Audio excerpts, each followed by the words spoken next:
18 నెలల కూటమి ప్రభుత్వ పాలనతో అనేక సవాళ్లను అధిగమించి రాష్ట్రాన్ని గాడిన పెట్టామని ముఖ్యమంత్రి చంద్రబాబు అన్నారు. 2025 రాష్ట్రానికి అత్యంత అనుకూలంగా సాగిందన్నారు. అప్పు చేద్దామన్నా దక్కని పరిస్థితుల నుంచి సూపర్ 6 పథకాల అమలుతో పాటు అనేక అభివృద్ధి పథకాలు అమలయ్యే స్థాయికి చేర్చామన్నారు. అనేక కేంద్ర పథకాలను పునరుద్ధరించినట్లు తెలిపారు. ఇది ఆరంభం మాత్రమేనన్న సీఎం అభివృద్ధిని మరింతగా పరుగులు పెట్టించేలా చర్యలు చేపడతామన్నారు. సచివాలయంలో మంత్రులు, సెక్రటరీలతో సీఎం సమావేశమయ్యారు. కలెక్టర్లు వర్చువల్గా హాజరయ్యారు. జీఎస్డీపీ 2047 విజన్లోని 10 సూత్రాలపై అధికారులు ప్రజెంటేషన్ ఇచ్చారు.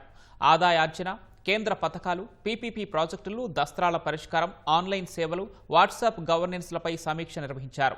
వీబీజీ రామ్జీ పైన మంత్రులు, అధికారులతో సీఎం చర్చలు జరిపారు.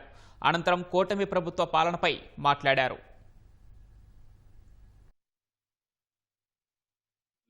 ఒక టీమ్ గాని ఎఫెక్టివ్గా పనిచేస్తే అద్భుతమైన మార్పు ఏ విధంగా తీసుకొస్తాం చేసి చూపించాం. ఇది బిగినింగ్ మాత్రం. బండి ట్రాక్ ఎక్కిచ్చాం, స్పీడ్ పెంచాలి. అది ఏ విధంగా పెంచాలనో ఇన్ కోర్స్ ఆఫ్ టైం మనమే చూస్తాం. But 2025 very kind towards us. విధ్వంసమైన వ్యవస్థల్ని ఘాట్లో పెట్టాం. సమస్యల్ని, సవాళ్ళని అధిగమించి అడుగడుగు మనం వేస్తూ ముందుకు పోయాం. దాంతోనే మనం పెద్ద విజయాలు కూడా సాధించగలిగాం. ప్రజల ఆశల్ని నిలబెట్టుకున్నాం, నమ్మకాన్ని రీఎన్ఫోర్స్ చేశాం. నాకైతే పీయూష్ గారు వచ్చి, సార్ చాలా డిఫికల్ట్ సార్, ఏం చేయాలనేవాడు. నేను ఒకటే చెప్పాను, time will solve all problems, don't bother, మీరే చూస్తారు కదని చెప్పాం. బట్ అచంచలమైనటువంటి కాన్ఫిడెన్స్ తో ముందుకు పోయాం. కనీసం అప్పు చేయాలంటే కూడా తీసుకునే వెసులుబాటు లేని పరిస్థితి నుంచి ఒక పక్క సూపర్ 6, అదే సమయంలో అభివృద్ధి, సుపరిపాలన, ఈ మూడు కూడా ప్యారలల్ గా మనం ముందు తీసుకెళ్లాం. తల్లికి వందనం, 67 లక్షల మందికి 10,090 కోట్ల రూపాయలు సింగిల్ టైం. ఆ రోజు నేను డబ్బులు ఇవ్వాలంటే మా ఫైనాన్స్ అయితే 2 విడతలు ఇస్తాం సార్ అంటే, ఎడ్యుకేషన్ మినిస్టర్ 2 విడతలు ఇస్తే కుదరదు, ఒకే విడత ఇవ్వాలంటే ఏదైనా పర్వాలేదు ఇమ్మని చెప్పన్నాం. అది ఇవ్వగలిగాం. స్త్రీశక్తి మహిళలకు ఉచిత బస్సు. ఇప్పటికే మీరు చూస్తే 3,50,00,000 మంది ప్రయాణం చేశారు. 1,144 కోట్లు మనం ఖర్చు పెట్టాం. చాలా హ్యాపీగా వాళ్ళు టెంపుల్స్ పోగలుగుతున్నారు, బంధువులింట్లో పోగలుగుతున్నారు, ఫ్రీగా తిరగలుగుతున్నారు. ఈ సంక్రాంతి కూడా మంచి మూమెంట్ ఉండే అవకాశం వచ్చింది.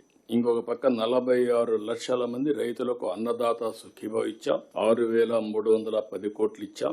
అదే సమయంలో 24 గంటల ధాన్యం కొనుగోలు చేసి డబ్బులు పే చేసే పరిస్థితికి వచ్చాం.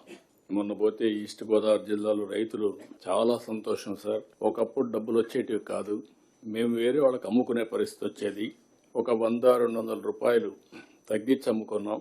ఈ రోజు కరెక్ట్ గా డబ్బులు కూడా మా అకౌంట్ లో 24 గంటలు వస్తా ఉంది అని చాలా హ్యాపీగా ఫీల్ అయ్యే పరిస్థితికి వచ్చారు.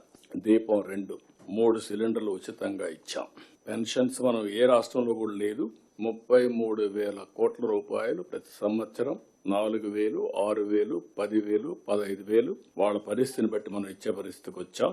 ఇది సంక్షేమ రంగంలోనే ఒక మైలురాయి. As on today benchmark public satisfaction లో డబ్బులు ఇవ్వడమే కాకుండా delivery, corruption free, timely, mannerism అన్నిట్లో నెంబర్ 1 వచ్చి పెన్షన్స్ డిస్ట్రిబ్యూషన్. ఆ డిపార్ట్మెంట్ మనస్ఫూర్తిగా అభినందిస్తున్న one of the best performance. 60-70 పథకాలు ఇప్పటికే అమలు చేశాం. చాలా వరకు చిన్నవి, పెద్దవి, ఇమాములు, మౌజములు మొదలుకొని పాస్టర్స్ ఒకేసారి వాళ్ళకి డబ్బులు ఇవ్వడం, ఎన్నో స్కీములు, సెంట్రల్ గవర్నమెంట్ స్కీమ్స్ అన్ని డీరైల్ అయితే అవన్నీ కరెక్ట్ చేసి మళ్ళా మన డబ్బులంతా కూడా ఖర్చు పెట్టి యూసీలు ఇచ్చి ఇప్పుడు రిలీజ్ చేసుకునే పరిస్థితికి వచ్చాం.